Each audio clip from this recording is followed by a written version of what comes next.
Hello there and welcome back to YOLO. In today's video, I want to show you guys something. I have a little problem.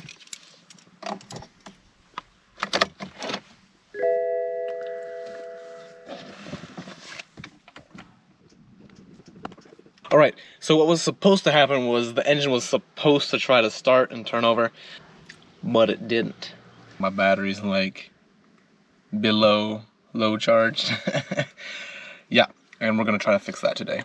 Okay, first things first, you actually have to get out of the car. It's so cold. It's pretty cold outside and the sun is shining, but it's still very cold. Are you sure the sun is shining?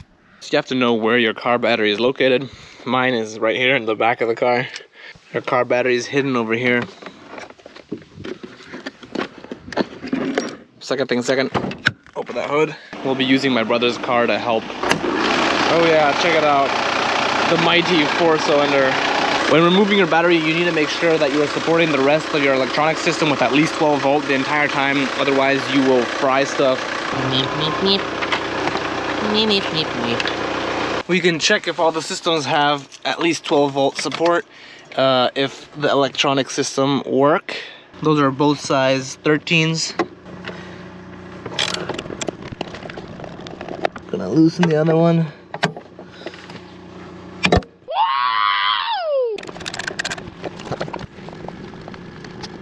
You can remove this piece. Next up, you're gonna take a size 10. Okay, once you've removed that, your battery should be loose. You should be able to move that around. Next up, when removing the cables off the battery, remember, take off the positive first, then the negative, and when putting them back on, put the negative on first and then the positive. You flip that up and it exposes this size 10 it is. You do not need to take it off. You just have to loosen it. Very important, do not let it touch any metal, steel, or part of the frame of the car. Otherwise you will short circuit and you will fry your electrical system. Parts flying everywhere. Won't be so nice. Next up, you can move that. Okay. Gently take that out. Put that over here. I want to lift that battery out. Use two hands. There we go. Make sure you don't got too much dirt or water or liquids in here. We bought this battery from the dealership and it's like so much smaller than the old battery, so I have some doubts about it. Like this one's only 70 amp hours, 95 amp hours, so this one's way smaller, but we'll give it a shot. We'll see how this goes. Fits in there all snug. Okay, as we said before, it's important that we put this one on first. Make sure you have the same on your battery, negative, positive, so we put the negative on first. These don't go on too tight, okay? Don't like shred off the threads. Just a little love tightness. Oh, you guys saw that little spark? Give it a little tug, see if it comes off. And that should be fine. My brother has already removed the bridging cables. So to check all your errors, you check iDrive, you push straight down, service, go to your check control.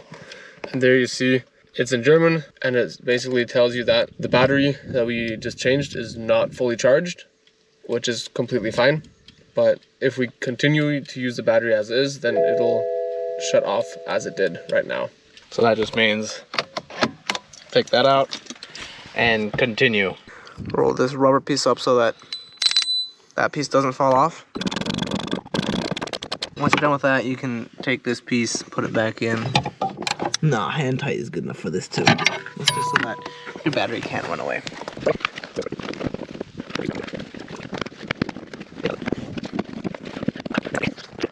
Take this Phillips screw. Just wrap it in there. There you go, that's all you need to do. Once you're done with that, you just take this, put that back in there. Okay, so we have now successfully swapped out the battery for the car. We have power. Do not have power. We have power. No, we don't. No, don't stop lying to my faithful followers over here. Ha! Power. Yeah, barely anything. So we did swap out the battery and it's working. Everything is doing great the way it should. Nothing's funny about that. Everything's working. Trust me. The wood's gonna burn. Okay. My car will not catch fire. Don't worry about that. Don't jinx this car, man. Everything's fine. We have power. However, we still need to swap out the alternator over here. We'll do an unboxing next video. Stay tuned. Smash that like, subscribe. Hit the notification bell. Hit that notification bell. What else is there? What else can you guys do? Write a comment. Comment on if you think the car will catch fire. Yes, comment. It will. Comment if you want the car to catch fire. Okay, we'll see you guys next video. Thanks for watching.